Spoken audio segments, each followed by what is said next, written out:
क्या आपके घर में भी गैस सिलेंडर देर से मिल रहा है? क्या आपने सुना है कि पूरे भारत में एलपीजी की कमी हो गई है? आखिर ये संकट क्यों आया और सरकार क्या कर रही है?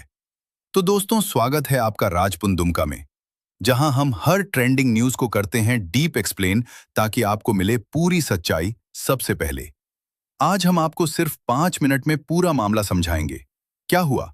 भारत में इन दिनों एलपीजी गैस सिलेंडर की भारी कमी देखने को मिल रही है। लोगों को सिलेंडर के लिए लंबा इंतजार करना पड़ रहा है और कई जगहों पर ब्लैक मार्केटिंग भी बढ़ गई है।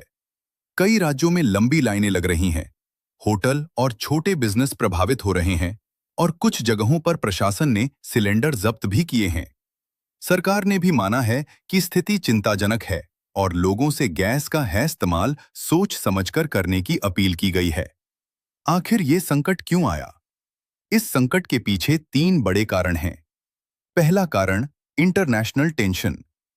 मिडिल ईस्ट में बढ़ते तनाव और संघर्ष की वजह से सप्लाई चेन प्रभावित हुई है। जिस रास्ते से भारत को एलपीजी मिलती है, वहां रुकावट आई है। भारत अपनी जरूरत का बड़ा हिस्सा इसी रास्ते से लाता है, इसलिए सप्लाई अचानक कम हो गई। दूसरा कारण, इंपोर्ट पर निर्भरता। भारत अपनी एलपीजी जरूरत का 60% से ज्यादा हिस्सा विदेशों से मंगाता है। जैसे ही बाहर से सप्लाई रुकी, देश के अंदर तुरंत असर दिखने लगा। तीसरा कारण, पैनिक बाइंग और ब्लैक मार्केटिंग। लोगों ने डर के कारण ज्यादा सिलेंडर बुक करने शुरू कर दिए। कुछ जगहों पर जमाखोरी और ब्लैक मार्केटिंग बढ़ गई।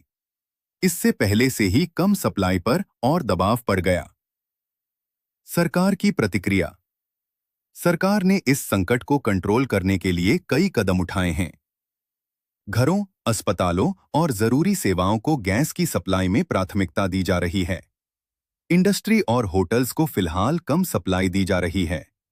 जहां संभव हो, लोगों को पाइप गैस यानी पीएनजी इस्तेमाल करने की सलाह दी गई है। ब्लैक मार्केटिंग के खिलाफ सख्त कार्रवाई की जा रही है। कई जगहों पर छापेमारी करके हजारों सिलेंडर जब्त किए गए हैं। 27 राज्यों में कंट्रोल रूम बनाए गए हैं ताकि सप्लाई की निगरानी हो सके।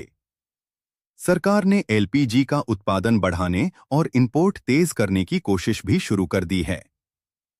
असर क्या पड़ा? इस संकट का सबसे ज्यादा असर आम लोगों पर पड़ा है।